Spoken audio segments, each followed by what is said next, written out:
o'clock on this May 14th. It's a Friday Eve. Woo! Thanks for joining us on ARC Rochester. I'm Abby Fridman. And I'm Stephanie Joseph. We've got a lot to get to this morning, but first we want to get a look at some of the news you need to know. We'll begin with the only hospital in Wayne County soon discontinuing its labor and delivery services. Newark Wayne Community Hospital, which is part of Rochester Regional Health, says this includes newborn nursery and postpartum services. The decision still needs approval from the State Department of Health, but it is expected to go into effect in late summer or early fall. Families can still get prenatal and outpatient care at the Newark OBGYN office. Today marks 4 years since a tragedy in Buffalo when a gunman opened fire inside a Tops grocery store, killing 10 black people. Peyton Gendron later admitting he targeted the victims because of their race. Buffalo will honor the victims with a day of service across the city as volunteers will gather at various sites to complete community projects. A Palmyra man accused of stabbing a hiker with a hunting knife on a Parenton trail last June is due back in court. Last week, 31-year-old Derek Van Epps was given more time to review a plea deal, charged with attempted murder and assault as a hate crime for allegedly attacking Dylan Gaimi.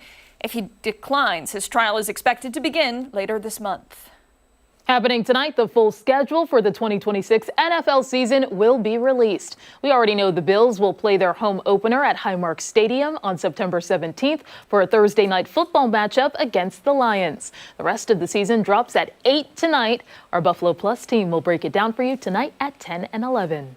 All right, let's get a look now at what we have brewing for the next 2 hours, starting with the Golisano Autism Center, inviting the community to slow down, get creative, and experience the peaceful art of bonsai. This morning, we're looking ahead to the annual Bonsai show happening this weekend, and we're learning more about how this calming, hands-on activity can help build focus, creativity, and confidence. Then 3 rising opera stars are taking center stage as they compete in the finals of the Rochester Oratorio Society's first ever emerging artist competition. We're going behind the curtain, speaking with one of the finalists about this incredible opportunity, the journey to get here, and the big prizes on the line. And then later on, it's time to head into the garden for this week's From the Ground Up. Resident garden guy Mark McLean is back. This week, he's walking us through the best ways to plant vegetables and herbs. I've got to get mine in the ground soon, but I wanted to wait until after this segment ran. I'm looking forward to it. Yes. I need some tips. Before all of that, though, we do want to get a check of the forecast on this Friday Eve, as Abby calls it.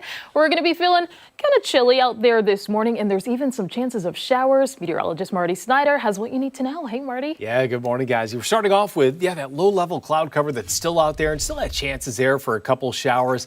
What you see right now is what you're going to get for a lot of the day today. Really not much hope of seeing much significant sunshine working in. May see a couple little variations in the cloud cover, but in general, this is going to be the how it's going to look for a lot of the day. We're starting mainly in the lower 40s and mid 40s for current readings. And we're going to see these numbers move along a little bit. Today's one of those days where still could see a couple little showers try to pass through. Notice not a lot showing up on radar, but today's one of those cases where just because it isn't showing up on radar doesn't mean it's entirely dry in all the areas. Still had chances there for a little isolated pocket to make its way through of a little bit of a mist in the air. 51 for a high temperature today, down to 43 tonight. Tomorrow we come up by about a dozen degrees compared to today, but we still stay at least a fair amount below average. 63 then, but at least some sunshine begins to work back in tomorrow, especially as we head deeper into the day. For the weekend, back into the 70s for highs, mainly dry. There's a little small chance of a shower that we'll have to monitor, but then into early next week, still on track to be somewhere in the lower 80s for highs, so a very significant increase in temperatures as we head through the weekend and into early next week. So much better news for the much longer term compared to some of this chilly air that we've had in place for some time now. Yeah, you can say that again, right? Mm-hmm. Kind of jorts weather, if you... Whoa! You know, Dan was just saying the other day that he wants to make a new pair. Ooh, so make! I think if you think that that's a good idea, you should email him. Tell him to not do that. What's his email address? Right. Can I say no to that? Yes, you can. You can and you should. All right, Marty, thank you. Sure. All right, let's go off the top now and start with some things that have piqued our interest this morning. I will start things off today with a wild case of mistaken identity in Texas. So ABC 13 had this story. 2 men named James Burton were born on the same day, December 8th, 1964, and in the same Houston hospital. The 2 have different middle names, James Eric Burton and James DeWitt Burton. They also went on to live very different lives, but James Eric would have to confront mix-ups throughout his life. The 2 would end up going to the same high school, and something happened that you won't believe. Just take a listen to this portion of ABC 13's report. The two James Burton's paths would cross again here at Jack Yates High School, where James D says James E's grades were far better, and the fact that the school confused the two of them helped him graduate. I remember him getting me through high school because we shared the same grades.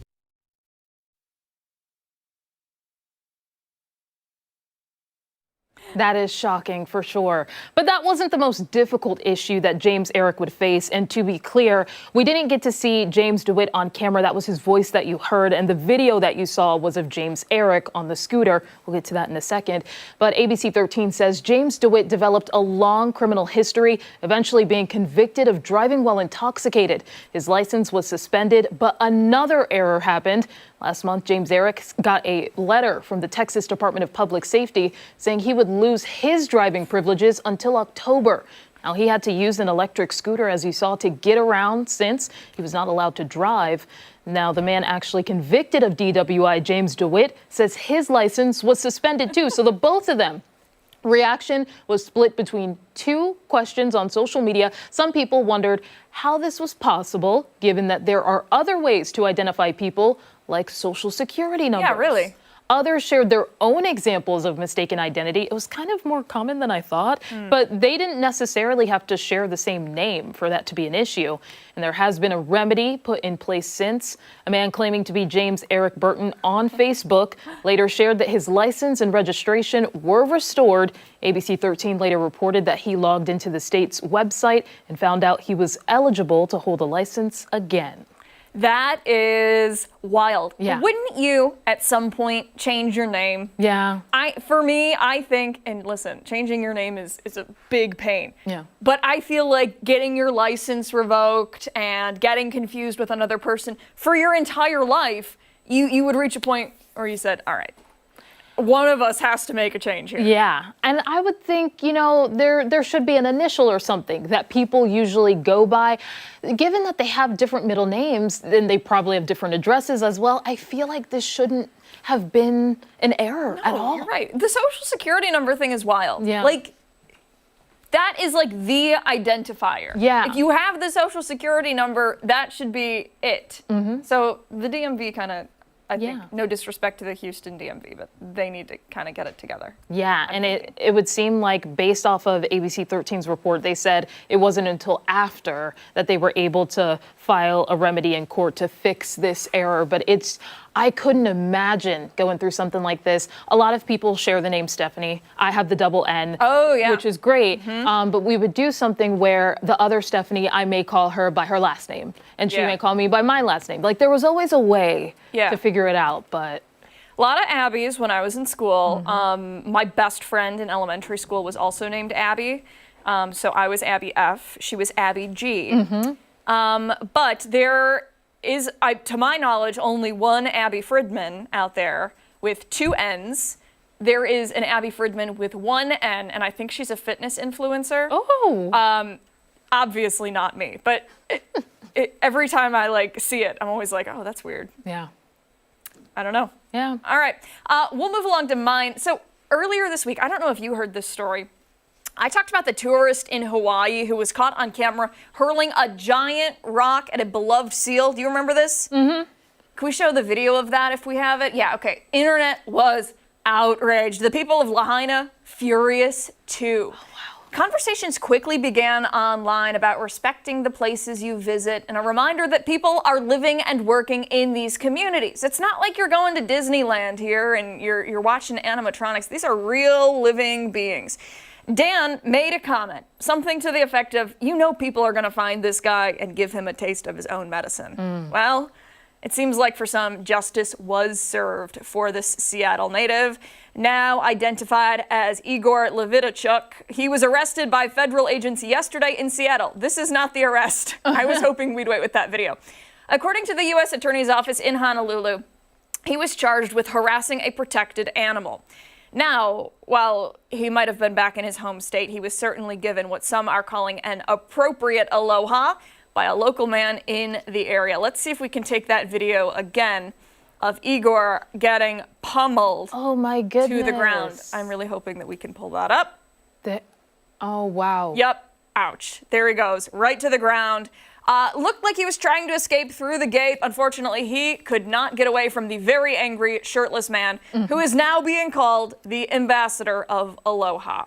Now, violence is obviously never okay, especially when it's used to combat other violence.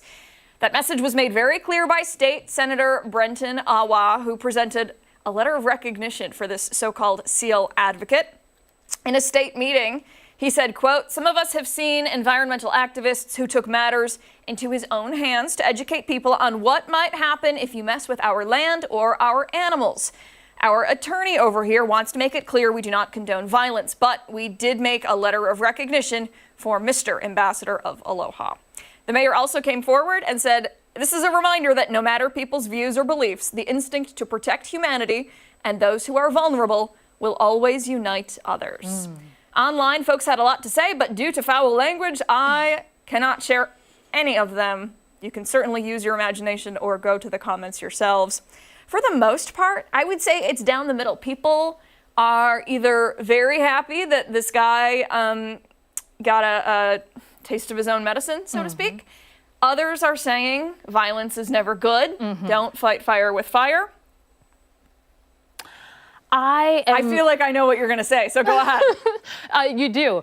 Because I am definitely not, I'm a peaceful person. I love for there to be peace all around me. I am the mediator, the peacemaker in my family and of my friend group, kind of.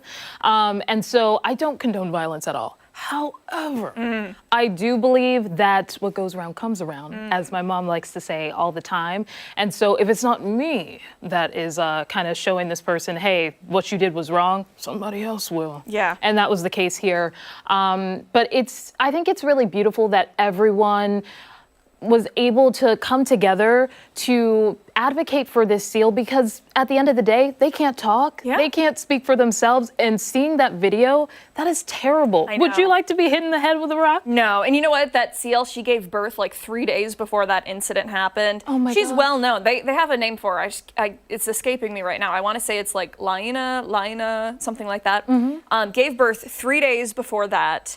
You know, people were saying that they are very protective over their babies. Like, you know, some people were saying maybe he was like trying to protect himself. Maybe she was getting aggressive. We obviously don't know that, but either way, not that that is any excuse at all. But, you know, long story short, people of Lahaina and the surrounding areas knew this SEAL. She was kind of, I don't want to say a mascot, but they were familiar with her. Yeah. And, yeah, apparently so much so that punches were thrown. That guy was hitting real He hard, really too. was. That Holy was cow, that full of was not power. like, yeah, Yeah. that was some rage. That was on behalf of the babies, too. Exactly, exactly. We'll follow that story for you. Hey, we still have much more to get to here on ARC Rochester. When we come back, we're checking in with Chris Lopez. He is taking us behind the story on this Thursday morning. Hey, don't forget, you can watch us on the go wherever you are. We're streaming live on the 13 WHAM YouTube page and foxrochester.com.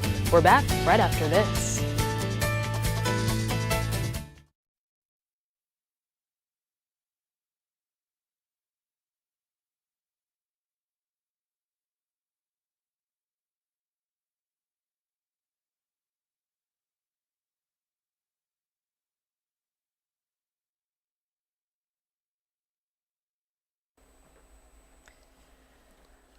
Hello.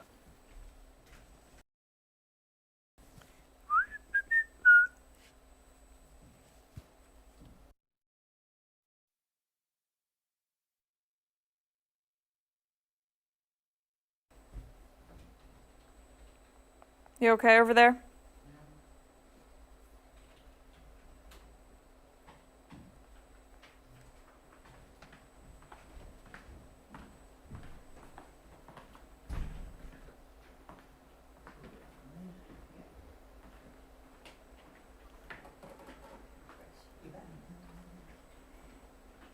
Hi, Chris. Again with the waving. Yeah. Don't forget to turn on your mic this go around, okay, buddy? Oh, sounds like it's on. Mic check, mic check. Mic check, 1, 2, 3. Mic check, 1, 2, 3.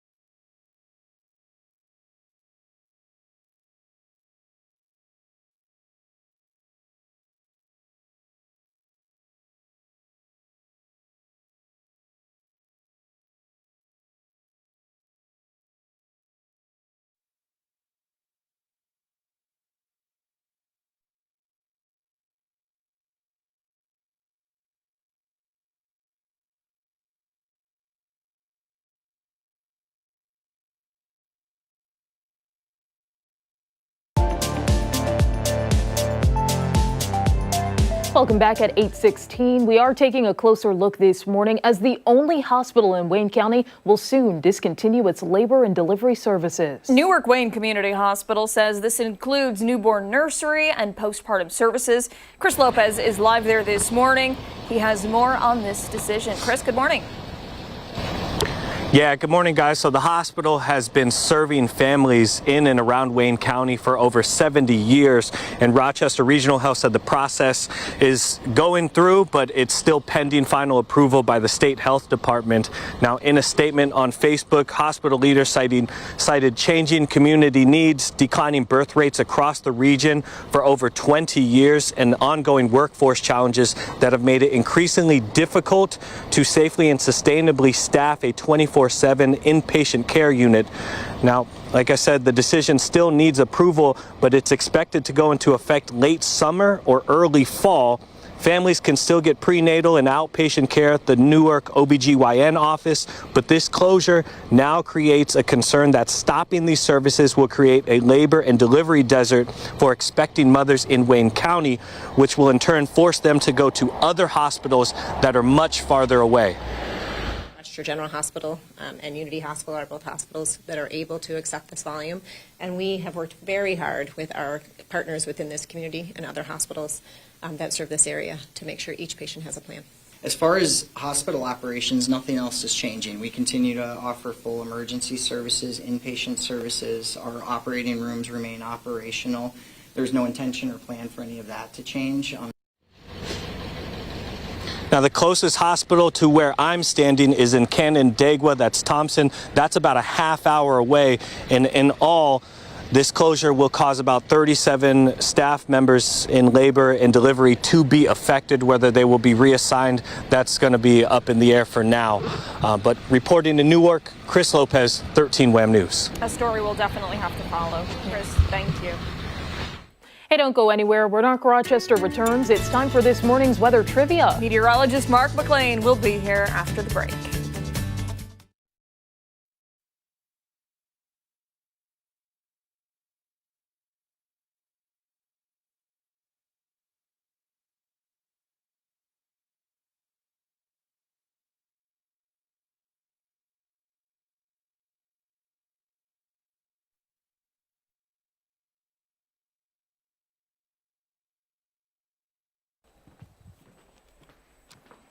Hi. What's up? I need to laugh. You need to laugh? Yep. Make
Welcome back. Meteorologist Mark McLean is here now. It's chilly out there today. We may see some rain showers too. Yeah. But it's looking better long term. So the positive spin on this, because I always have to sell the weather in Western New York, is that the flowers at the Lilac Festival last longer when it's damp and cool.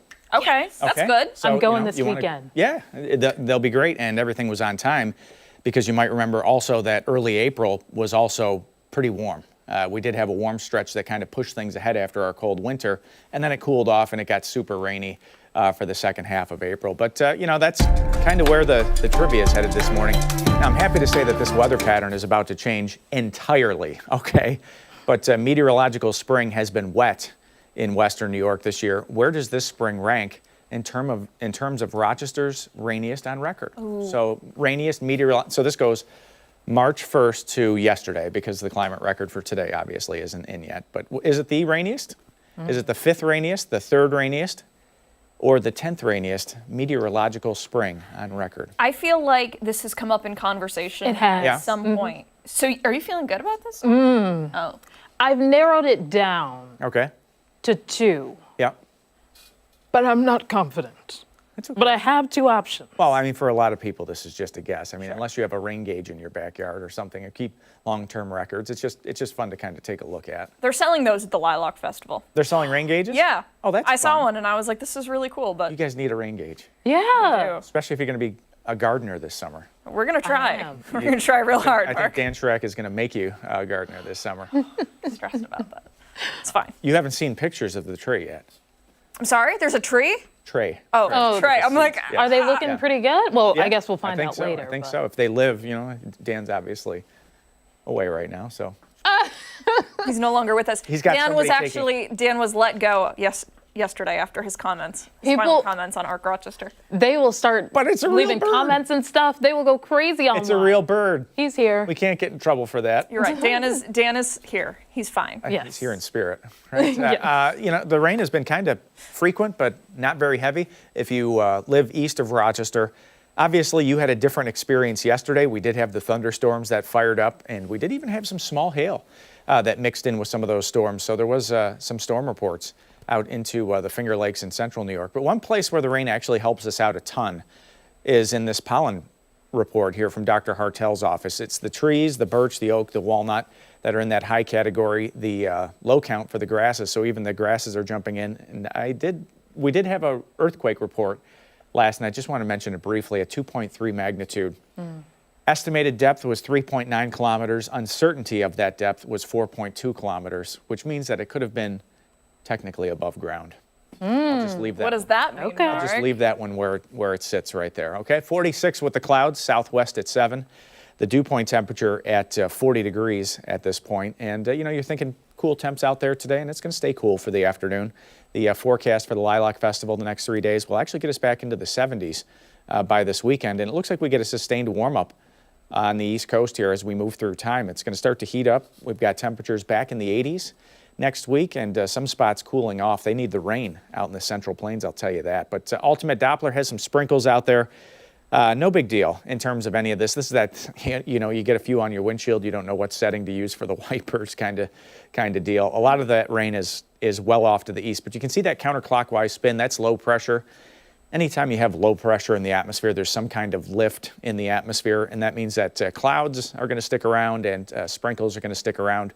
We're also on the west side of the low, which is the cold side of the low, so temperatures obviously on the cool side for today. So not a washout entirely, but we'll leave that chance for some showers in there through mid to late evening tonight. A lot of that cloud cover thins out pretty nicely on Friday, so it's a great end of the work week and great start to the weekend. It looks like those temperatures really start to take off for us. But the planning forecast near 50 today. It's a cloudy sky, damp at times. The forecast tonight, 43, mainly cloudy, some drizzle possible early tonight. And next week, this is probably what you want to see. Yeah. The nice little warm up. Now, temperatures back in the 80s. It's going to feel like summer. Isolated thunder shower there Tuesday, some spring showers around for Wednesday. But, you know, down the road there, that would be 5 straight days of 70 or higher. That hasn't happened in quite a while. Yeah. When was the last time? Well, I might use that for weather trivia tomorrow. So Come on. it's a cliffhanger. It's a cliffhanger. We need ideas for that. If you have ideas for weather trivia, send them to me. Well, And then Marty, send them to us too so we can Google them. What are you going to say? you know, help us out. Marty was saying that like we've turned the page now. Yeah. Like we'll start to see some warmer temperatures, Yep. not as low as the past couple days. Yeah, it has to go up. I mean, the visible day length now being what it is, the sun's angle in the sky, the physics take over at some point. So the amount of radiation that we receive this time of the year is pretty high. So that steady trend up is going to continue. We have From the Ground Up coming up later. We do, and we'll have some special guests in the studio for that. Also an update on our seed tray, and if you're thinking about a raised bed, if you're thinking about starting veggies or herbs this season, lots of good stuff for you. So, I've been really into sourdough lately. Yeah. So, Cheez-Its. I want some of the cheese. Oh, yeah, you're going to get them. Don't worry. Those are apparently very popular. Yeah, people are big happy. fans. Okay, all right, listen, Cheez-Its for all.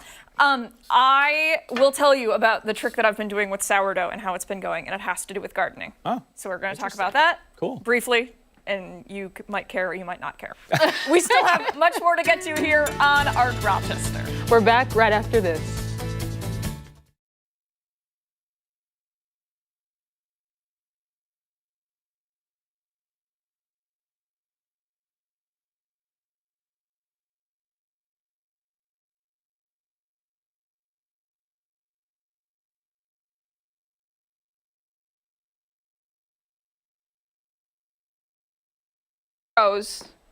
It's alive is not the right word for it, but it's like an organism basically. And you feed it. You have to feed it. Again, and then you can bake with it? Yeah. So like if I want to bake with something, I have to feed it a couple days in a row. So like I fed it yesterday. When I get home, I'm going to feed it again. It'll grow and grow and grow. If you don't feed it, it'll die. And then you can't bake with it anymore because it gets like moldy. So you can't dump.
.28 on this Thursday morning. Thanks for sticking with us on ARC Rochester. We're taking you behind the story as disgraced South Carolina attorney Alex Murdaugh will have yet another day in court. Yeah, it's all because of one woman, Becky Hill, the former Colton county clerk, who was in charge of the jury in the Murdaugh case. Justices say she intentionally pushed the jury to a guilty verdict. Investigative reporter Ann Emerson has more. It was unanimous. All 5 justices believe Becky Hill undermined the jury process and urged them to render a guilty verdict, meaning Alex Murdaugh did not get a fair trial in 2023. Prosecutors say they are prepared to do it all over again. Whenever you try a case and you, as a prosecutor, like I mentioned, with double jeopardy, you have to, within your interpretation of the rules, be aggressive. And so we were expecting that. The one thing you don't expect is to ultimately have to address these issues with the clerk. As we presented to the court, and as the AG just said, we thought that Justice Toll got it right, that ultimately there was no effect on this verdict after 6 weeks of trial and all the evidence that was presented. Supreme Court saw it differently, and that's their prerogative to do so. So certainly that was not an issue that we were hoping for and expecting, and unfortunately that was the one where the Supreme Court hung its hat. Becky Hill is the villain here, which I think is appropriate. Hill pleaded guilty late last year to perjury, obstruction of justice, and misconduct in office. She was sentenced to probation. Legal analyst and former South Carolina Attorney General Charlie Condon says Hill should be grateful she has her prosecution behind her.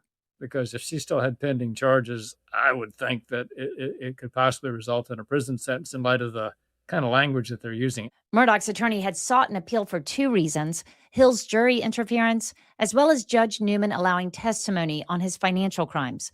But the justice's decision rested solely on the actions of Becky Hill. In a statement today, the defense said they respect the decision and look forward to a new trial.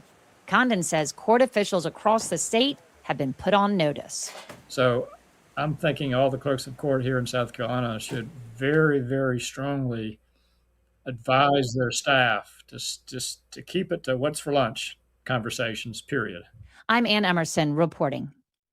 So for more on this story, we're joined now by Ann Emerson, the host of the podcast Criminally Obsessed. Ann, thanks for joining us. We appreciate you taking the time out of your day to talk a little more about this case that has been going on for years and years and years. It seems like there hasn't been an end here. No, I feel like we're in season 2. Honestly, I mean, because it's not going to be a retrial in the way that we're all thinking. You know, the Murdaugh story has so many different twists and turns. There's no way that we're going to see just a repeat of what happened. Absolutely. And I think there was so many shock waves kind of sent through all of the different outlets, seeing this story come down, whether it was national, local. What was your reaction to hearing this?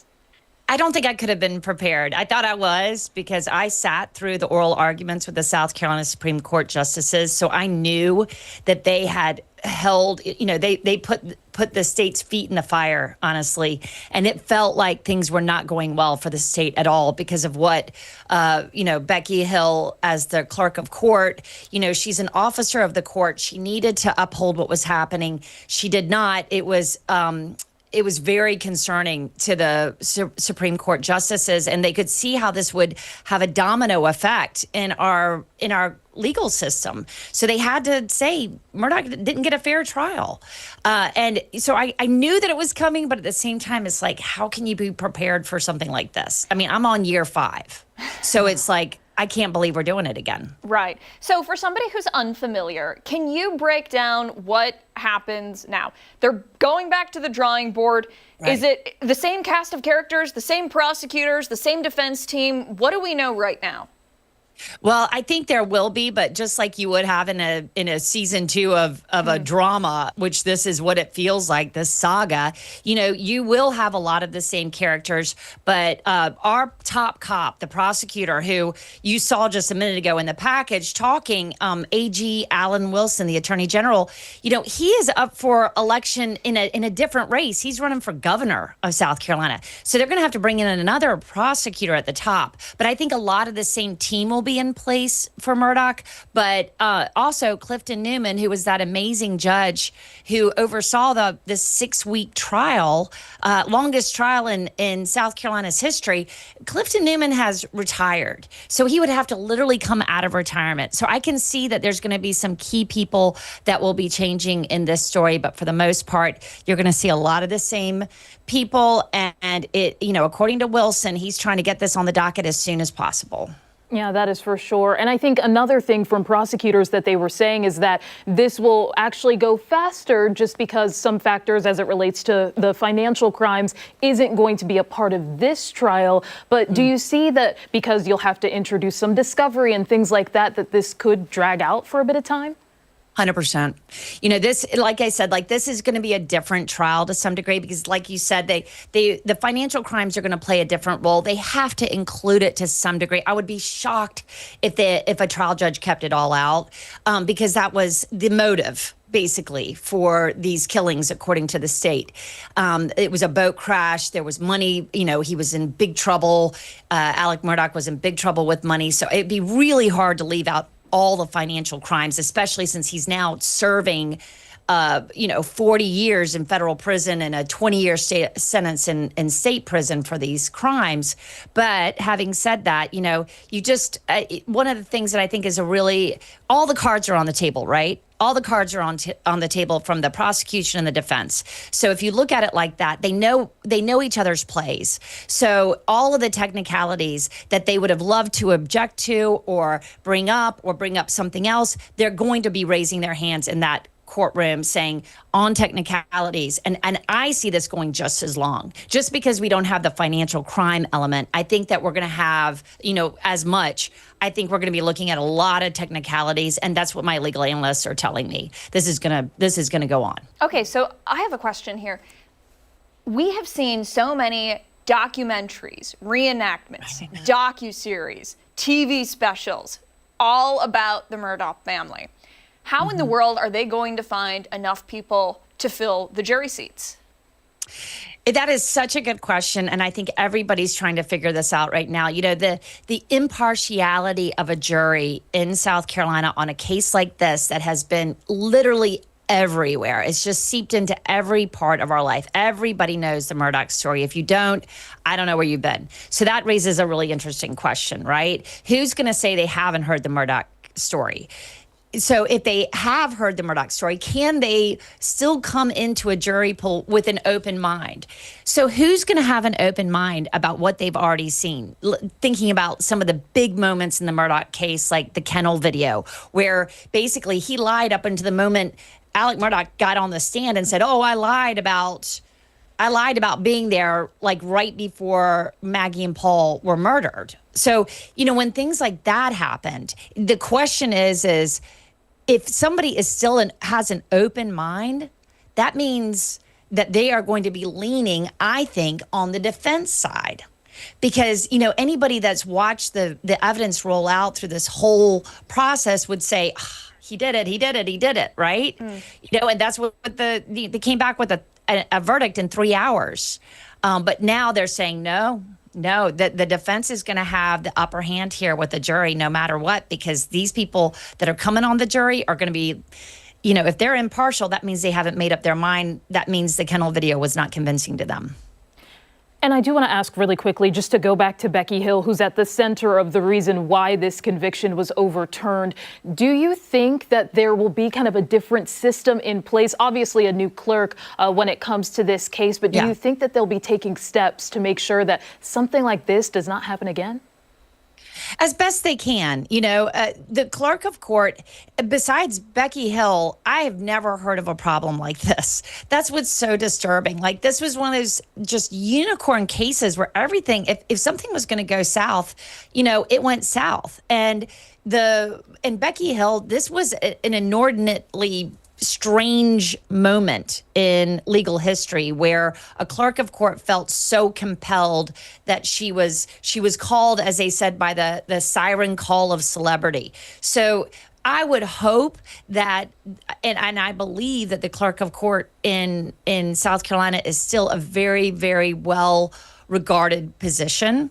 And I do think that this was the unicorn in the system. But yes, of course, they are going to be checking it over and over and over again. I think my biggest concern, because I know a lot of the clerk of courts, because I've been around, South Carolina legal system for a long time. And I do believe that they are upstanding individuals and they believe in their job. I'm not saying that Becky Hill didn't believe in her job too. I just think that she just got way off piece on this one and just decided that there was other things that were more interesting than what she was supposed to do. And we're virtually out of time, but I have one more question. And Ashley, I'm sorry that I'm taking up so much time, but he's in prison for 40 years. There is no chance that he's going to get out. Why pursue this? Why decide we're going to try to, not even clear his name here, but why are we doing this again? Well, I think he wants to clear his name. This is the legacy. This is the Murdaugh name, and he does not want to be known as the murderer. But on that side, on the prosecutor side, this is justice for Maggie and Paul. Two very innocent people were gunned down and murdered violently, brutally, and it was heart-wrenching as we listened to the sisters and brothers and mothers and fathers and all of the people that were involved in this case. It was brutal the way these two people died. And that is the center of this. This is victims' justice. This is really getting to justice for Maggie and Paul. And I believe in that. I believe that has to happen. I agree. Alec Murdaugh getting out of jail or prison would be far-fetched at this point, but you never know what could happen, right? You don't know if there's going to be prison reform law that comes through that says our white-collar crimes, which those were, could change. I mean, what if? So that's where we're kind of at. Thank you so much for your time. We really do appreciate it. The Criminally Obsessed podcast QR code is right there on your screen. If you're interested in checking out more of Anne's work, I strongly encourage you to like, comment, and subscribe. Anne, thank you again for your time today. We appreciate it. Thank you. Thank you. I'll have a lot on this. We have much more to come here on ARC Rochester. When we come back, we're speaking with our sister station, WKBW, the Buffalo community continuing to remember and honor the lives taken in the Tops Supermarket mass shooting. Be sure to stay with us. Don't forget, you can watch us on the go wherever you are. We'll be streaming live on the 13 WHAM YouTube page and foxrochester.com. We are back on the other side of the break.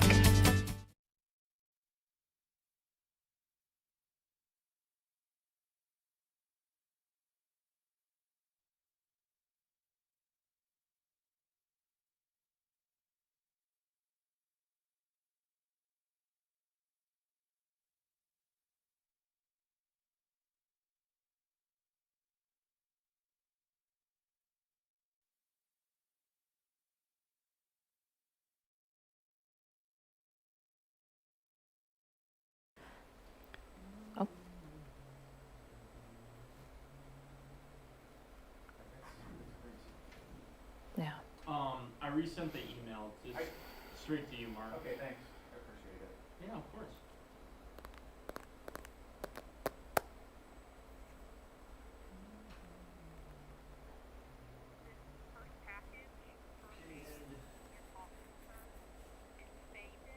Phoebe Casahoon. Ooh. Great. Thank you. I need a tissue. Oh. Ugh.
Time right now is 8:44. Today marks 4 years since a hate-fueled tragedy in Buffalo. On May 14th, 2022, a gunman opened fire inside a Tops grocery store, killing 10 black people. The gunman later admitting he targeted those victims because of their race. Phoebe Casahoon from our Buffalo affiliate spoke with a resident yesterday reflecting on this day and the progress they hope to see within the community. Ed and Katie, later today, hundreds of people will be gathering here at the Tops on Jefferson Avenue to honor the lives of the 10 people who tragically were killed 4 years ago today. And let's not forget the 3 others who were injured and the countless others who were caught in the crossfire while in the Tops grocery store. This tragedy is still felt here in this East Side community and beyond. And I spoke with one Buffalo native who tells me about how he reflects on this day and the progress he hopes to see in his community. Well, as I reflect on it, I notice how the community is really coming together. On the eve of the day that marks 4 years since the racially motivated murders that still haunts East Buffalo is a quiet scene of a memorial sitting peaceful, glistening in the sun. A day that is filled with sorrow, hurt, and lost loved ones. While it's tough for many to speak on camera about it, I was able to speak with one Buffalo native who shares his thoughts on life after the tragedy in his community. This was the only supermarket in our area for so many miles.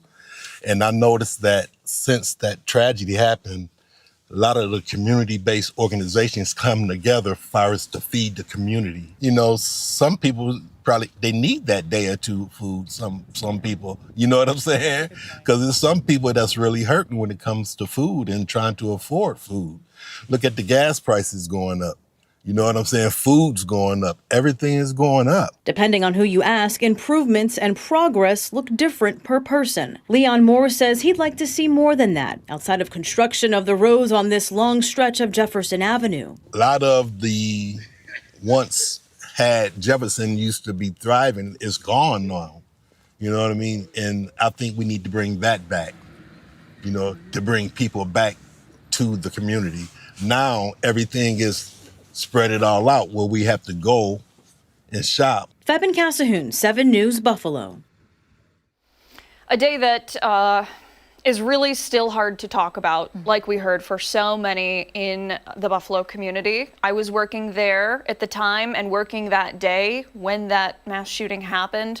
A day I will certainly never forget. I know Dan was also working there that day. We're going to check in now with Ed Drench from our sister station, WKBW. Ed, it's been 4 years, and at least for me, and I know many people who I've spoken with, it is still very fresh in our minds and still just as raw and just as heartbreaking. Yeah, Abby, good morning to you. I'm glad that you're with us, and I'm glad that I could be with you this morning. You know, we just spoke with Rose Wysocki moments ago, who was inside the store the day the shooting happened and survived. And she said that she was barricaded inside the conference room, could feel the bullets ricocheting against the wall and could hear the milk in the coolers exploding. But what she said was so poignant and powerful that this was just 4 years ago. And while so many of us may move forward and others move on, it's still so real and so hurtful and traumatic for them. And it's something that they live with every single day. So it's more than just a day. This is frankly a lifetime of trauma that people are going to be dealing with. And that heartbreak is certainly palpable, no matter who you talk to in the Western New York region, for sure. And it's definitely on the legal side of things. It's not something that's over yet either, especially when it comes to the federal trial. I'm wondering, when it comes to survivors or the families of victims, if you've heard how they're doing as this process continues to drag out. Yeah, I mean, every time this court process is in the courtroom and comes to light, it's opening wounds that have been closed temporarily, right? So you consider, like, you go to the hospital, you get stitches for a cut, and maybe it's on your leg and you bend down and you open it up. That opens up the same wound continually. So there's no healing for them. Peyton Gendron, the shooter, pleaded guilty to state hate crime charges a long time ago at this point.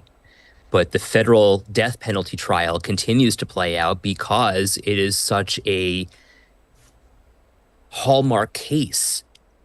This is a death penalty case that, frankly, we haven't seen in Western New York ever before. And now, because it's a death penalty case, there are so many resources being dedicated to it, but these families are so resilient and so dedicated to being in the courtroom that it's important for them to be there every single time the case is heard. Yeah, those families are dedicated and are resilient. And I think that that is something they maybe learned or you know, took away from their loved ones who they lost.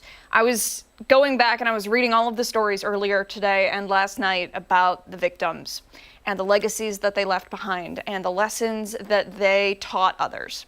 And there was one common theme among all of it, which was that they loved fiercely and they cared about people and they loved life. Right. And then you hear the families talk and advocate for their loved ones who are no longer here, and you realize that all of those lessons and all of that love has been passed on to other generations and other family members. And you know, Abby, what's so interesting is that, you know, I have the privilege, right? We have the privilege that we do.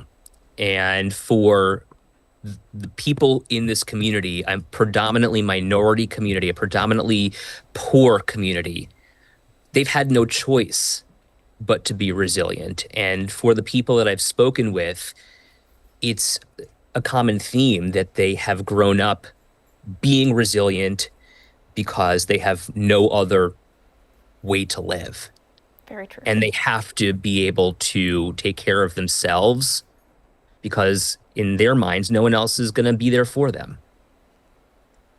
And I'm wondering now, with everyone expected to, do some service, honor these victims, what does that look like locally, and how are people kind of moving forward?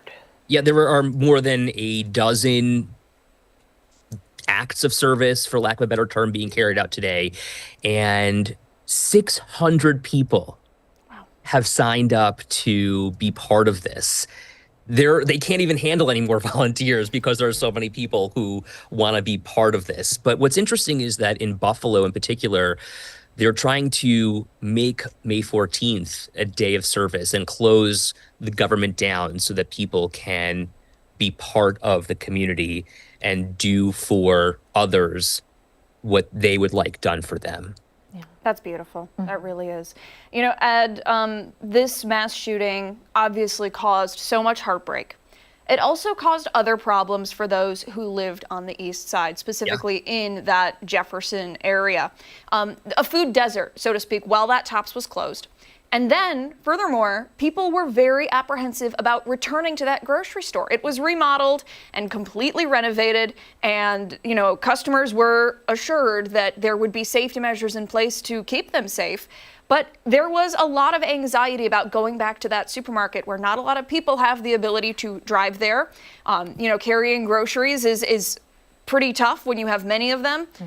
What is being done now to kind of ease some of that concern, ease some of those anxieties that I'm sure are still very much present 4 years later?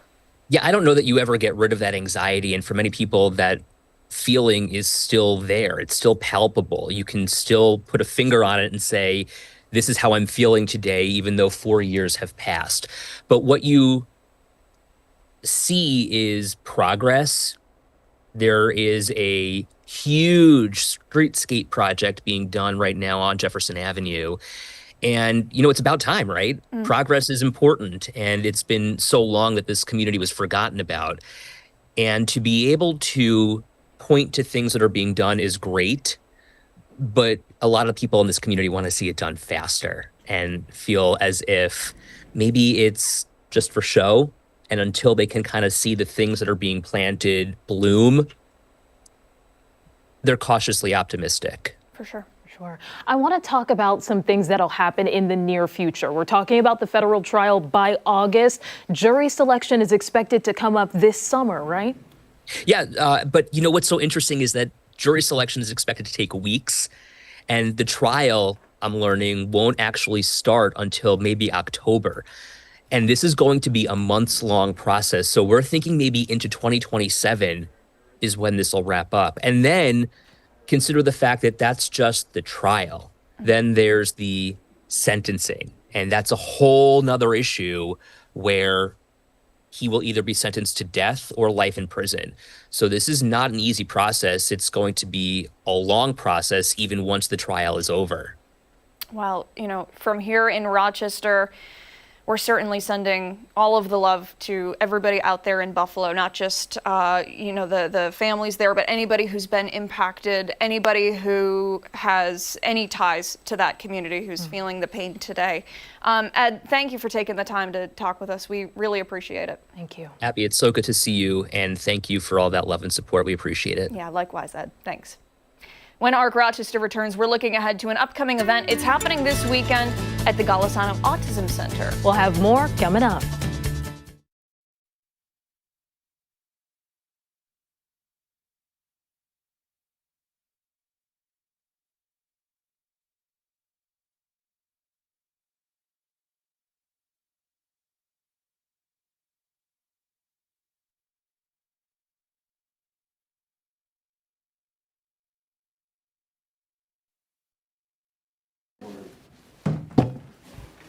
I mean, if you think it's better, I'm fine with that, The table's so big. Yeah. It does look kind of big. They're well, small either way. trees. Hi. Good morning. How you doing? Good morning. I'm good. Nice to meet you. Well, I saw you back in February Yes. when I was here for the comedy event. Hello. Hi, how are you? I'm good. How are you? It's good to see you. Good, come on in. Oh, yeah, there's the table. Cool. Oh, okay. Cool. Wow, these are beautiful. Oh my gosh. All right, so this is on you. I'm just going to put it down. Which is the front? Because these have these trees. These are the front. Okay. I'm going to ditch all my stuff. Alrighty. And then if you gentlemen, after placing down, want to follow me over here.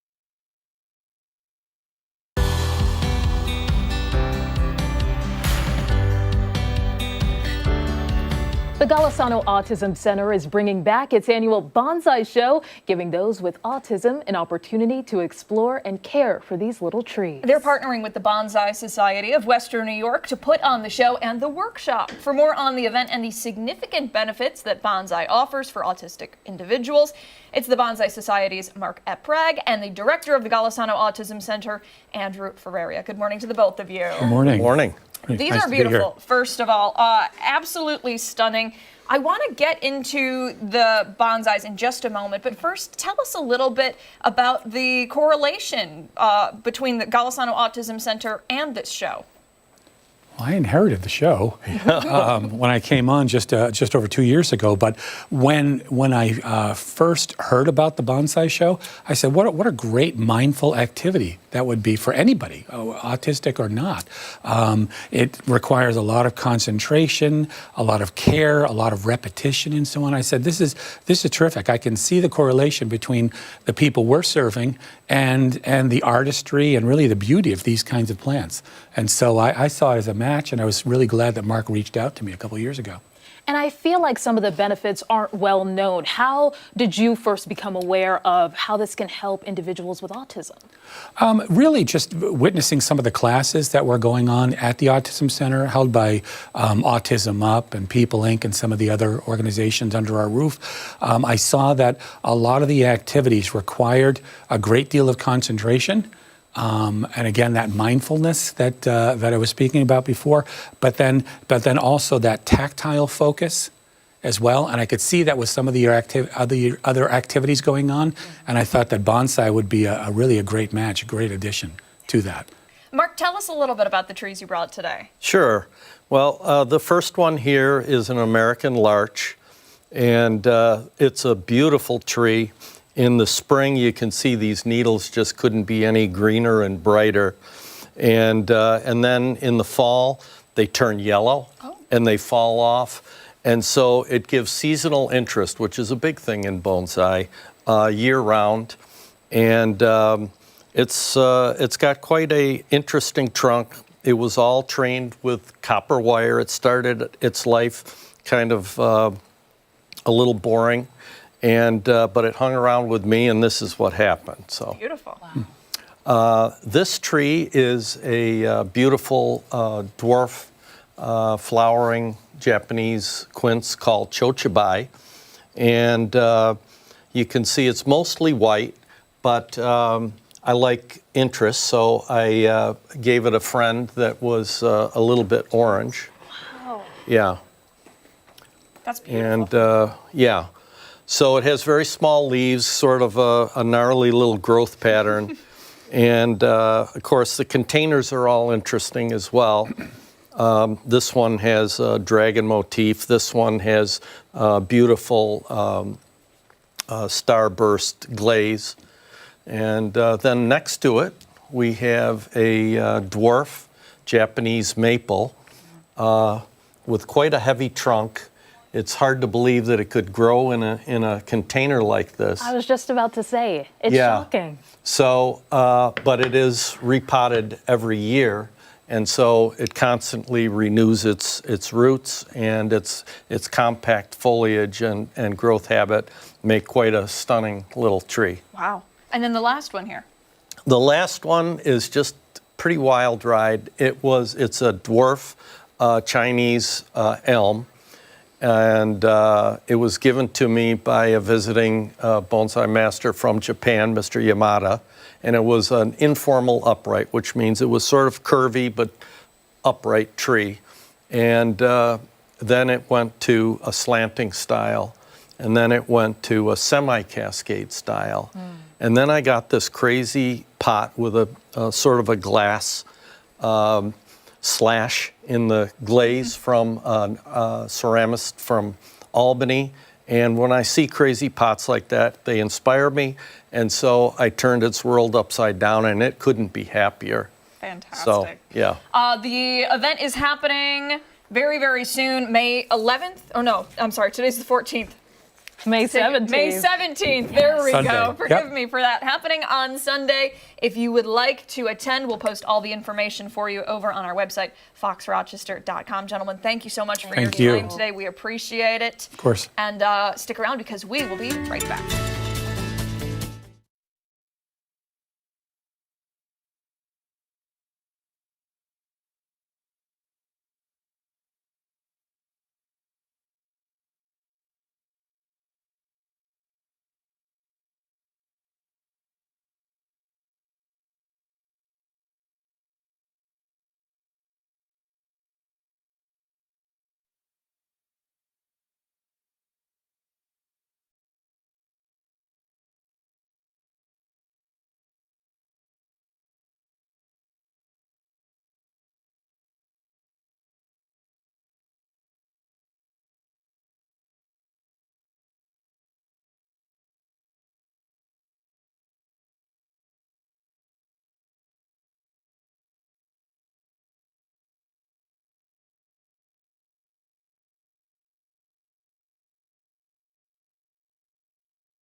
7 on this Friday Eve. My apologies. I talked way too much. Yeah, we're late. It was We are very late. I'm important, sorry. though. I know. Sorry. Important stuff to talk about. It was. It's a Friday Eve. I'm Abby Friedman. That's Stephanie Joseph.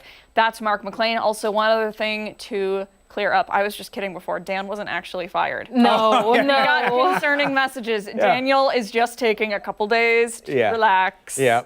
Everything is fine. Yeah, actually, if you listen, you can still hear him wherever he is. Right now. It echoes. It does. Yeah. It does. He was Yeah. texting me earlier. Can't get enough of this place. Oh, really? It's already there? Yeah. Oh, cool. Oh, no, this place. Oh, this place. Yeah. I can't wait to hear about his trip. Oh, yeah. Adventures. All of his adventures, right? We've had some weather adventures, and they've been wet weather adventures for the spring in Western New York. And talking about where the spring ranks from a meteorological perspective. Is this the wettest spring on record? Then let me redefine that. Meteorological spring starts March 1st, okay? It ends at the end of this month. So it's a little bit off from the actual calendar spring. But 5th, 3rd, or 10th, and I think there was a lot of entries on Facebook this morning. We always get quite a turnout for this. Let's see them, roll them. This morning's weather trivia: Sarah, Janet, Herb have C, Yvonne, Judy, and Tom have B on the responses there. All C's. Wow. Census. Becky, I know, there it is. Becky, Debbie, Allison, Kay, Chris, and David all have C. And I think I did give a hint to this, maybe last week. Beth and Barbara have A, Lori, Rebecca, B, Barbara and Rod have C. And the next page, Tim's got B, Cassandra, Laura, and Sandra C, E-N-D, and Sue has A. Interesting that we had that one page of all C, though, right? Barb, Mary, and Paul have C, Debbie B, Betty C. Lima Pumpkin Fest. Oh, I got to bring the seeds out. Remind me. They were generous. They gave us some Atlantic Giants, for this year. We got to start those up, too. C for them. Kyla's got B, Diane's got C. Barb, Diane's mom, has C, as does Cheryl and Dave, Frank and Mary Pat, Richard and Eva, Robert and Katie, Lisa and her dad have C, Colleen, Kevin's wife, Judy, David's wife, C, David B, and Kevin B this morning. Lots of guesses. I think that we can immediately rule out D. That is the ding dong. Yeah. 10th's not good enough for this list? I don't think. I narrowed it down to A and C. How does it feel? Does it feel like A and C? No. No? Well, yeah. Steph, go ahead. I remember you talking about this, and there was a graphic, the bar chart. Yes. So I want to say it was nearing first at that point. So I don't know if it is first. I'm gonna go with A. A for Steph. Okay, I'm gonna go C. I'm going 3rd. Okay, and 3rd. So this is actually the 3rd. Hey, there we go. You know, but never rule it out. I don't want to get first on this list, and I'm fine if we kind of slide down this list a little bit more. But, you know, this was, of course, as of May 13th, the only two springs that are ahead of us are spring 2017 and spring 1873. And here's that list that you were just talking about. I know. Right there. There it is. So, Listen, I don't know how accurate the record keeping was in 1873. Just my opinion, Mark, but you don't think they had a standard rain gauge back then? I think that a lot of the really crazy records are from the 1800s, and I think that maybe What do you think they meant? Was it like an old whiskey bottle that they took the top off of and just said, yeah, it looks like 14 inches of rain? Could be. Sounds like it. But you remember 2017, also the flooding on Lake Ontario. Of course, that spring was brutal for the lakeshore owners, and also in the Finger Lakes, we had some flooding issues there as well. But yeah, 3rd on the list, the all-time, I think 1873 ends up being the all-time greatest, unless this year decides that it wants to catch up. But at least it's slowed down. The frequency is still there, but the amounts have slowed down. It's close to normal. Okay, we're just 1/3 of an inch above normal this month. That heaviest day was back last Wednesday when we had 7/10 of an inch of rain. But you know who doesn't want any more rain? Julie's dog. Yeah. He wants the shades. He's a shade lover. Look at him. He's ready to cool. go. He's ready to go. Some wet paws obviously out there today, but then check it out. Boom. Dry. Dry. We need this for the Lilac Festival too, obviously. You want some dry weather when you go down there. Some sprinkles today. Don't let it chase you away. Always helps the flowers too. That wet, cool weather lets those flower buds last a lot longer than they normally would, especially if it's not windy. Okay, so the wind doesn't help us in that category. But Friday, some sunshine, 63. Saturday, a bit warmer yet, back to the mid-70s, but not seeing that sunshine Out there today, it's 46. The dew point's 40. It's a light west-southwest breeze that's actually going to turn to the northwest this afternoon at 5 to 10. Just sprinkles on ultimate Doppler radar. That rain from yesterday, that thunder from yesterday, now well off to the east out through New England. That's low pressure, and that's keeping us cool today in western New York. So the future weather, watch the clouds and the showers fade away later this evening. Unfortunately, with that cloud deck where it is, it's just not going to let us warm up at all. We'll drop back to the low to mid 40s overnight tonight. And, if we get enough sunshine tomorrow, can't rule out going a few degrees higher than where we are right now. We're in the low to mid 60s right now. That sun is strong this time of the year. If we get enough of it, could be in the mid and upper 60s for that high temperature for tomorrow. The future weather overnight Friday, back to near 50, and we're in pretty good shape. But living under the clouds, the normal is actually up to 69 now, the normal high. 69 degrees. So even if we get back to normal, you know how warm that's going to feel if we get back to normal? Yeah. And then what about 80s? I love it. Right? What about the 80s? Next week, that's the forecast. Still dry Sunday, like summer early next week, temps in the 80s. Some folks may be turning on the AC for the first time. Well, at least a ceiling fan. Find the shorts, the jorts. I've been waiting to transition my closet because I've had to, wear some sweaters and stuff. So it kind of feels like I might be safe. We're going to have to hire somebody to transition our closets. Just gotta go. Yeah. Just get rid of all of it. Get rid of it. Late spring cleaning. I know. Yeah. Yeah, for sure. Yeah. Looking forward to the 80s. We'll get through today. Maybe like one last good napping weather day. Yeah. I'm looking forward to shutting off the furnace. Yes. That sure. too. That too. All right, Mark, thank Yep. you. Hey, stick around. We have so much more to come here on ARC Rochester, including when we come back, we're learning more about the finalists in the first ever Emerging Artists Competition. And don't forget, you can stream us live. You can join us live. We're streaming on the 13 Wham YouTube channel and on foxrochester.com. We'll be right back.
This weekend, 3 rising opera stars take center stage in Rochester for a one-of-a-kind competition years in the making. The Rochester Oratorio Society is hosting the finals of its first ever Emerging Artist Competition.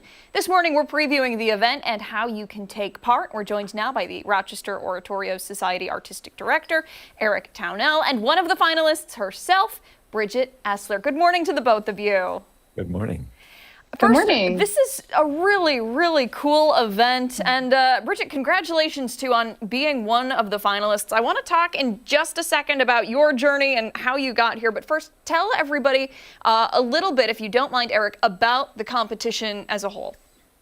Well, the vocal competition is the cornerstone of our artistic event for the spring, and it identifies up-and-coming artists of international stature whose careers are going to blossom from here. And we're so proud to be part of the stepping stones toward that eventual career. The talent is just amazing this year, and people are so excited to have these artists in town with us. It's a wonderful, very exciting evening. And there is so much local talent here in the Rochester area. And from what I understand, you had a lot of people to choose from just to narrow it down. Yes, there were 86 in this round, and it's for the first time that we've done it. And they were from really across North America and from Canada and many states. And so it's a very wide representation and a lot of local talent as well, and many from New York. But the idea is to find the artists whose careers show the most potential and who bring really a lot of individual power and passion and artistry to their performance. And Bridget, for you, at what point in your life did you realize that, you know, this was something that you wanted to pursue long term? Yeah, well, some of my very earliest memories are singing. I have memories when I'm 4 years old in the car singing along to the radio. And my parents are very supportive. They caught on to that early and put me in singing lessons when I was 8 years old. And I started out with a lot of musical theater as a child and a teenager. And then when I was in high school, I started studying with a teacher who specialized more in classical music. And that's really how I got going down this path in a more serious way. And I now have a bachelor's and a master's degree in voice, and here I am.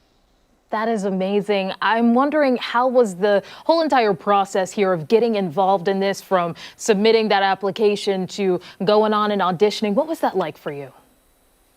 Yeah, so the Rochester Oratorio Society has been on my radar for quite some time. One of my colleagues actually at the Montreal Opera, where I currently work, was the first prize winner in a recent edition this past winter. So I've been wanting to apply for a long time. And I sent in a couple of application videos and my resume, and I was so thrilled to be selected. So it'll be my first time visiting Rochester this weekend. Well, we're excited to have you in the area, and we hope you love it as much as we do. Mm-hmm. Eric, for somebody watching at home who's thinking, you know, my kid is a pretty decent singer. Let's say they're 4 years old, 5 years old.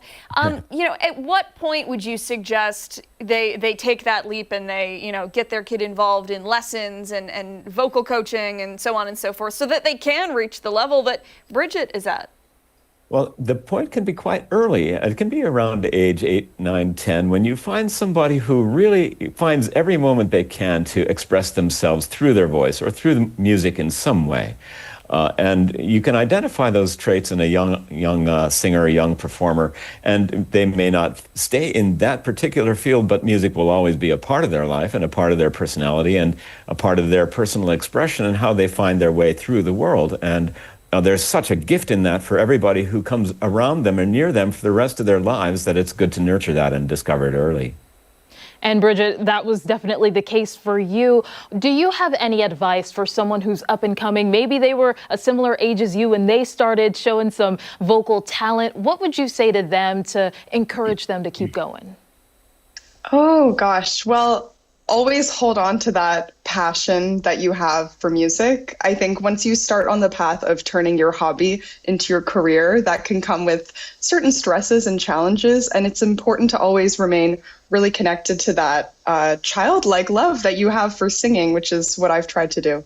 That's phenomenal. For somebody interested in seeing the finals, Eric, what do they need to know? I know it's at Hochstein, but when, and do they need tickets, and can they vote? Like, is this like American Idol? Yes, they can have their own vote, yes. I don't think we're awarding a specific vote, audience favorite this time. However, we have done that in the past.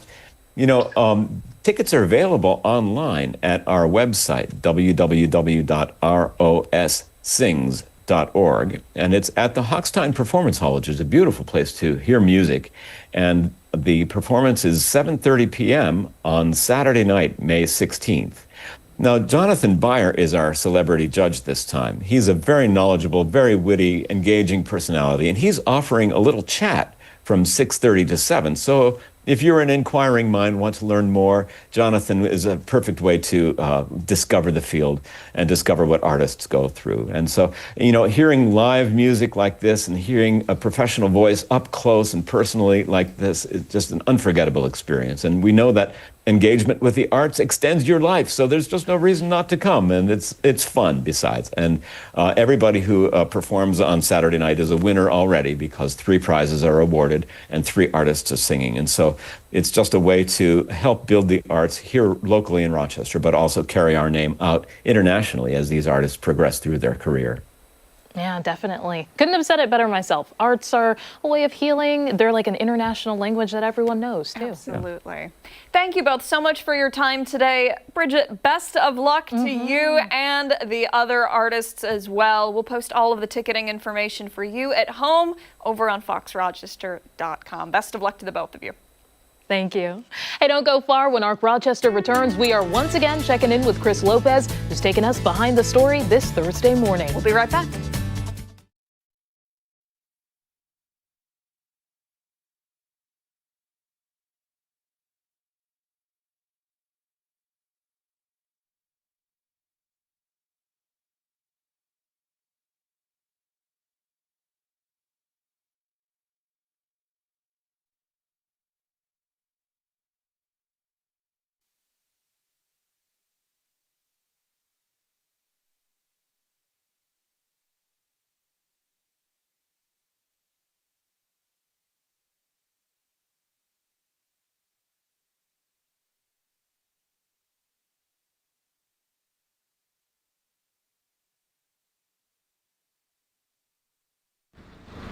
I've only booked half this week. 5, 6, 1, 2, 1, 2, 1, 2.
We're once again taking you behind the story this morning, as the only hospital in Wayne County will soon discontinue its labor and delivery services. Newark Wayne Community Hospital says this includes newborn nursery and postpartum services. Our Chris Lopez is there live for us this morning with more on this decision. Chris, what can you tell us? Yeah, good morning, guys. The hospital has been serving families in and around Wayne County for over 70 years, and Rochester Regional Health, which oversees this hospital behind me, said that the process is pending final approval from the state health department. And in a statement that they put out on Facebook, hospital leaders cited changing community needs, declining birth rates across the region for over 20 years, and ongoing workforce challenges that have made it increasingly difficult to safely and sustainably staff a 24/7 inpatient care unit. The decision still needs approval, but is expected to go into effect late summer or early this fall. Families can still get prenatal and outpatient care at the Newark OBGYN office, but this closure now creates a concern that stopping these services will create a labor and delivery desert for expecting mothers in Wayne County, which will force women to go to other hospitals that are far away. The median age for the moms that are delivering is increasing, and those patients are seeking care at tertiary centers. And so we've seen a significant volume decrease here. We've also had some challenges with our physician recruitment. When we are able to redistribute our resources and open more outpatient appointments and ability to do more procedures for our patients, it's really grounded in the thought that we can take care of a patient or a woman throughout her lifetime, and it helps us do that. In all, 37 members in labor and delivery will be affected, but again, the change still needs to go through the state health department. For now, reporting in Newark, Chris Lopez, 13 WHAM News. All right, Chris, thank you. We appreciate the report. Hey, stick around. We have so much more to come here on ARC Rochester. We'll be right back.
Good Thursday morning. Thanks so much for staying with us here on ARC Rochester. It's Friday Eve, which means time for whoop.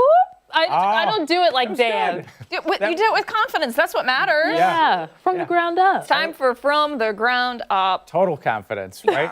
Veggies 101, Veggies and Herbs 101. So stopped out at the Garden Factory on Tuesday, talking about what's some of the easy ones to grow, some tips and some care tips on how to grow them. Check this out.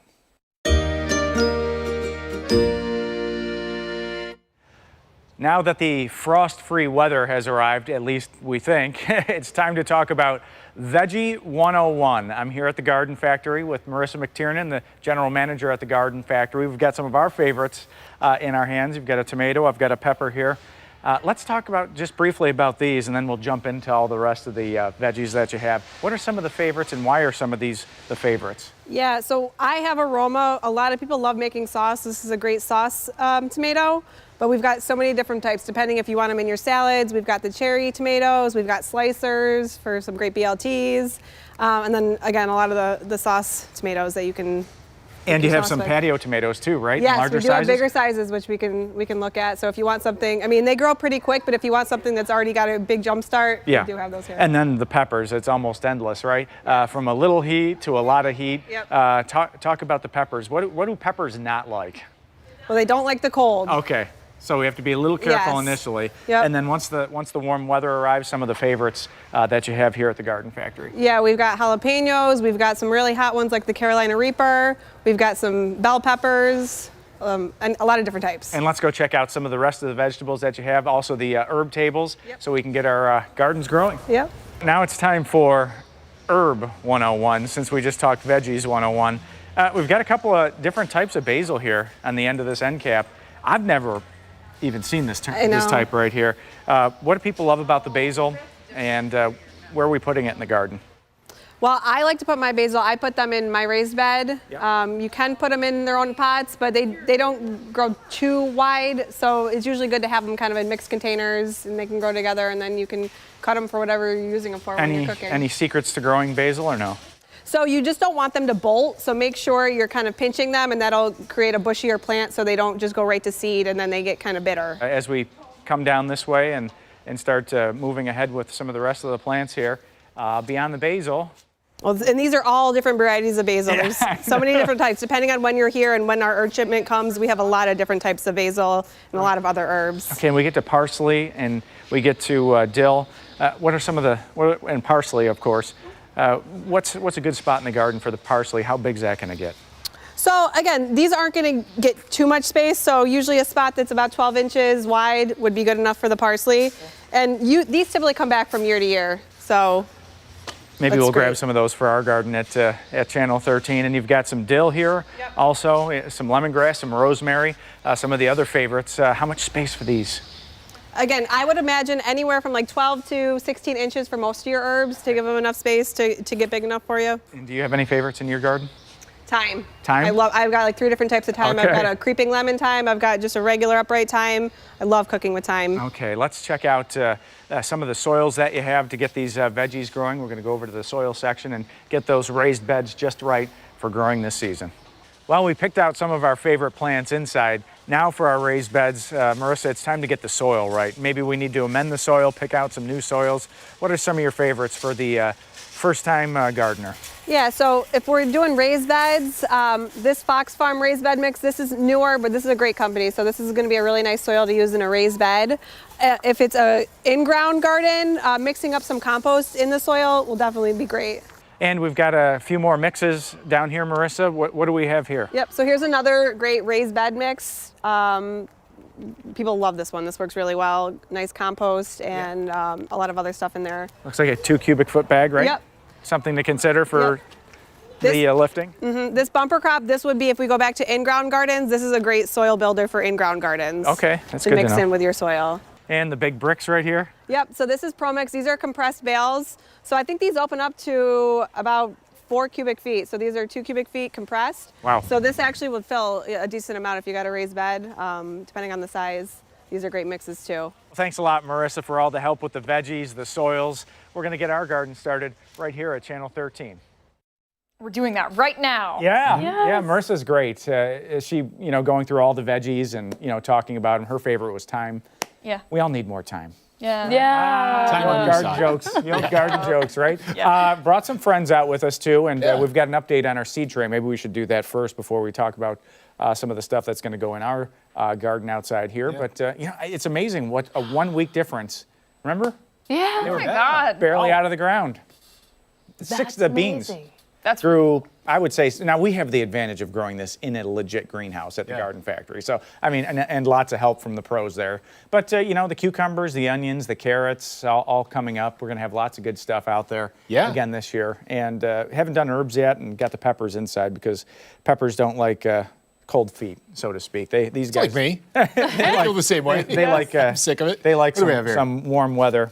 The berry. We had some jalapenos. That's a Reaper Oh, right there. oh, There you go. gosh. You've heard the story about my husband with the Carolina Reaper. Oh, no. Even some jalapenos. He grew them and just thought he would eat it. He knew how hot it was. It was back, he and our friends were like really big into hot sauce and he ate it.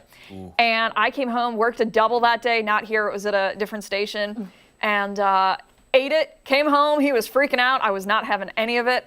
We ate dinner, immediately threw it all up. Oh, and I was like, well, I'm going to bed and you're gonna stay down here because I want nothing to do with that. It's like a So fireball. hot. Yeah. So hot. Yeah, but tried one. These are some of the little guys that are going to go in outside. We've got.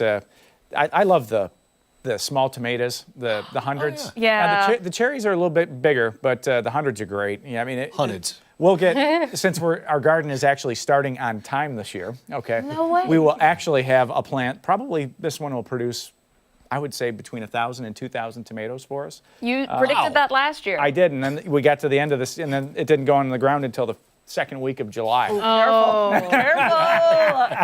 Yeah, sharp little tongue. Yikes. But the rest of the peppers, if it's under 40 degrees, back off a little bit. We talked about that a little bit in the segment. Some of the other stuff is more cold hardy. We still have some parsley from last year. The lettuce, of course, is self-seeding, so if you don't really take care of it, the seeds come back. Yeah. We've got some random It's lettuce. amazing how much has popped up out there. Yeah. And what else was going? There was another one. Dan ate it last week. What was the onions. It was an onion, but green onion. Something with I don't know what it was. It's not popping in there. It's not popping in there. But anyway, next week is the week. I think we're frost-free at this point. The growing season officially starting for most spots. Yeah. So we have to amend the soil. We're going to have probably a segment, maybe 2 segments next week. One just digging out the old soil, and then adding the new, and we'll get some plants going. Can we help? Yeah, Well, can absolutely. I help? I won't speak. Absolutely. Yeah. We need a wheelbarrow, though. We got to find a wheelbarrow. Okay. Okay. Because we got to get that figure it soil out of there and dump it somewhere. Yeah. Well, we'll have some fun with it. Our interns are starting soon. Can't we just have the interns like? That's okay. true. Yeah. See, this is going to be a fun Arc Rochester segment. Here we go. Cleaning up the garden. Yeah. And then we'll have another segment on next Thursday is going to be problem areas in the garden, troublesome areas like deer stuff. How do you fend back deer? Moles, voles, that kind of stuff. Yeah. So you don't have a neighborhood cat that does a patrol. Yeah. A good electric fence. Yep. Oh gosh. Be careful. Yeah. Right. Be careful. Next week you're doing that. That's what you're doing. Probably 2 segments. Okay, If I had great. to guess, one earlier in the week and then one for Thursday there. The Thursday will be the problem area. Maybe Okay. we'll clean out the garden early Great. in the week. I'm curious to know with the tomatoes, how fast and tall? Very fast? Okay, so I got these Tuesday. These peppers right here were this big on Tuesday. Okay. Yeah. And this guy, I would say probably close to double in size, maybe a third taller. It was probably about that much growth just since Tuesday. That's And at full growth, how big would that be? I'm going to get this 8 to 10 feet tall this Oh. summer. Yep. Oh, wow. Yep. Do you have to put in, is it called like a trellis or Yeah, something? yeah, you put it Tomato in cage? tomato cage, and then we're going to need a trellis behind that because it's going to get huge and fold over. You need a telephone pole for that. I know. That's I know. all. Well, we're gonna have lots of tomatoes for salads. this Yeah. year. Lots of fun. Okay. A fun project. I like it. Yeah. Mark, thank you. Yeah. Hey, we still have much more to come here on Arc Rochester. When we come back, we're looking ahead to the first of its kind honor flight. It's happening this weekend. You don't want to miss it, so go ahead and join us wherever you are. We're streaming live on the 13 Wham YouTube page and foxrochester.com. We are back after this.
Grandma was a veteran too? My grandpa. But your grandma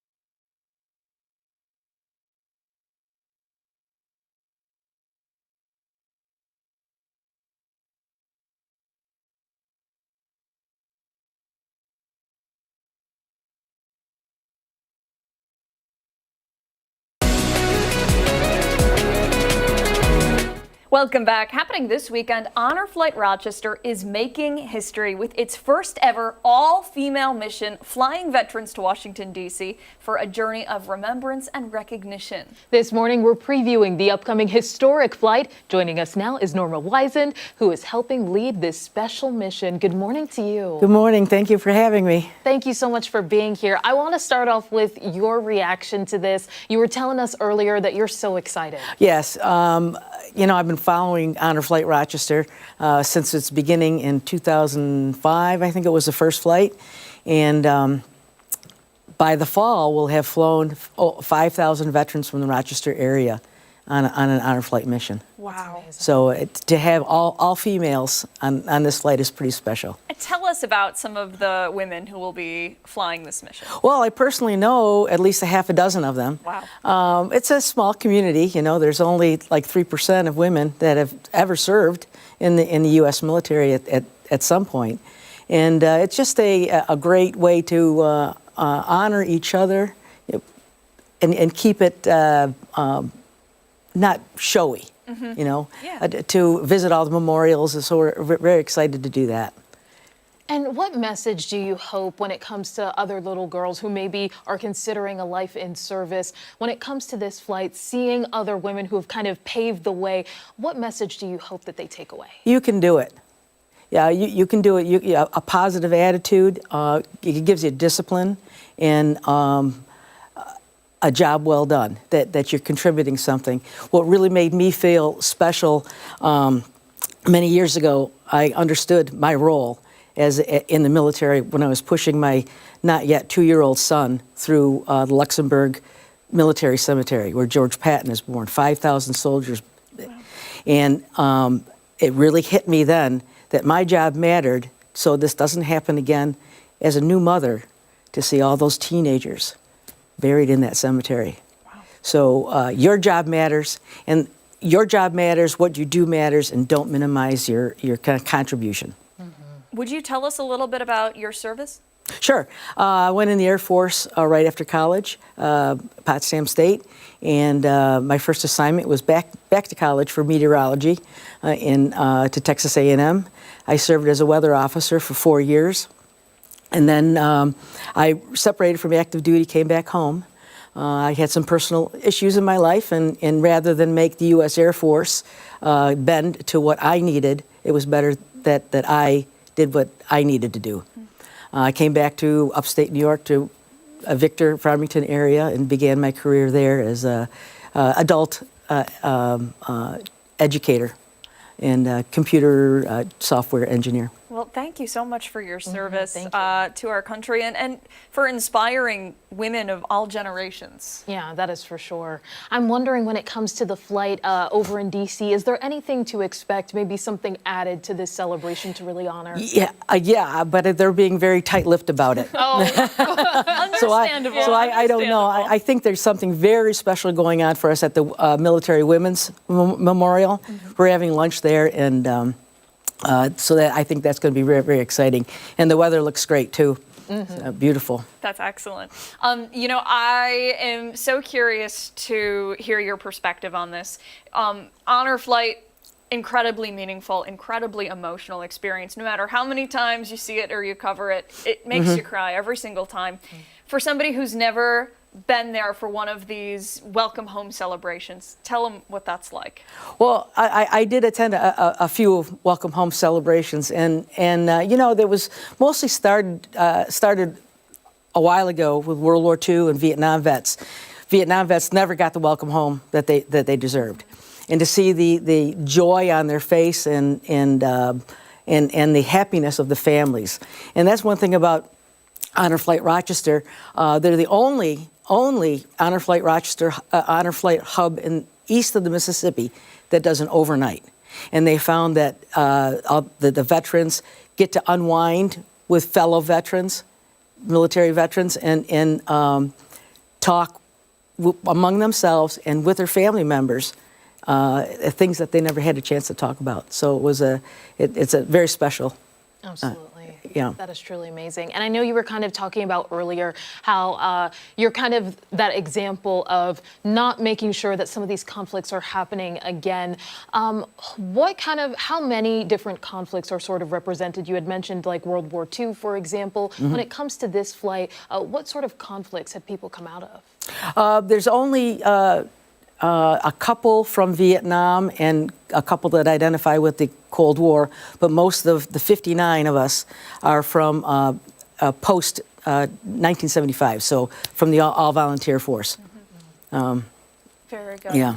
All right, so it's happening this weekend. Any last message for anybody out there who's maybe thinking of joining the service or pursuing a career in that industry? Well, the other thing, after I separated from active duty, I spent 20 years in the Air National Guard in Niagara Falls at the 107th. So I experienced a lot of great memories and deployments there, and it's a good way to start your career. Money to go to college and get involved. Very good. Thank you so much for your time Thank you today. for having we me. Appreciate Thank it. you very much. Best of luck. And as always, all the honor flight information will go over on foxrochester.com. Truly a wonderful organization. It is. When ARC Rochester returns, we're taking a look at some of the stories that have people talking this Thursday. We'll be right back.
It's time to see what's trending now, starting with Spotify, giving users a way to look back in time. The streaming platform announced a new feature called Your Party of the Years, in honor of their 20th anniversary. And according to Spotify, the feature allows users to take a trip down memory lane, take a look, getting a fully personalized look at their entire music history, like literally from the start of when they were on the app. The feature is designed to give a nostalgic look back at users' music listening history and bring their listening journey to life. The experience highlights moments that defined users' time through never before shared data, including their first day on Spotify, total number of unique songs listened to, first streamed song, all-time most streamed artist, and an all-time top songs playlist, a collection of the top 120 tracks. All right, so we're going to take a look at ours. Spotify users are sharing their recaps online, many people expressing how they feel old from this, but are also impressed to see how their music taste has changed. Steph, do you want to go first? Okay, sure. I'll start with my first day, and that was August 20th, 2014. Oh, okay. Yeah. All right. Hold on, I have to get mine loaded here. I had an old Spotify account that I had in 2015, and when I left SUNY Brockport as a college student, it went away because so did my Brockport email. Yeah. So I had to start a new one. And that didn't come for a little while after. Shoot, hold on, sorry. It's its own story too. You can kind of see it. It looks so nice, has like a little birthday cake, so you can really party. I want to do something to celebrate because that's kind of big. Yeah. August 20th, That's really big. 2014. Hold on, I'm almost there. It is, drum roll, first day on Spotify, June 24th, 2019. Nice, okay.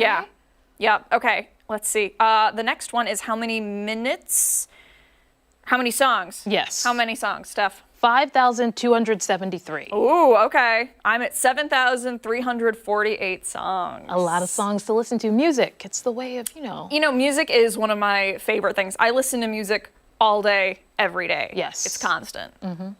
And mine, in the past, it's been described as when they would do the Wrapped, it's like energy, high energy music. So, okay. Mine is depressed and teen angst. That's usually like what it suggests for me, and you'll see why once we reveal our top artist. They do a little bit of trivia as well. So they ask you back when the first song you ever listened to, what was it? So you have some choices. I don't think I told you what mine was, did I? No, I didn't. I got locked out of this again. Hold on. Okay, I'm gonna give some options. People at home, you can try to guess too. So the options are Karma by Alicia Keys. Can I say this? Heck yeah. I think you can say that. Okay. Hell Yeah by Midnight Red. Aviation High by Semi-Precious Weapons, which is such a good song. Nuclear Seasons by Charlie XCX. Oh, Another okay. favorite. I don't even know. Did you guess already? Or? I know what it is. Okay. I told Dan. He guessed from the options, and he did get it right. Okay. Is it the Charlie XCX song? No, but that I was surprised that it wasn't because I listened to Nuclear Season so many times, and that was before her boom clap era. But it's actually Karma. Oh. Which I was so surprised about because it was 2014. What am I doing? But I was a big Alicia Keys fan when I was a kid, so. Interesting. Okay. Oh, 30. My goodness. Okay. My first song, the options: Only the Good Die Young by Billy Joel, One Dance by Drake, WizKid, and Kyla, Whip It by Lunch Money Lewis. I've never heard that song before in my life, so it's obviously not that one. And Adam's Song by Blink-182. I want to go with the last one. It has to be. Unfortunately, it is not. It is Only the Good Die Young by Billy Joel. I mean, not a bad one either. I know, that was, oops, I already guessed it as wrong. Whoops. Okay, I'm going through it on this app. I don't want to share my most streamed artist just because, okay, we don't even have to do it. Okay. All right. Ashley says we got to wrap it up. That's fine. You don't have to. Either way, a really cool feature, and you can download the playlist later on, and you can see all of the songs that you listen to. Spoiler alert, it's all for me. Blink-182, and Green Day, and it's whatever. Okay. All right. When we come back, our final thoughts. Ashley's yelling. Goodbye.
Thanks for joining us.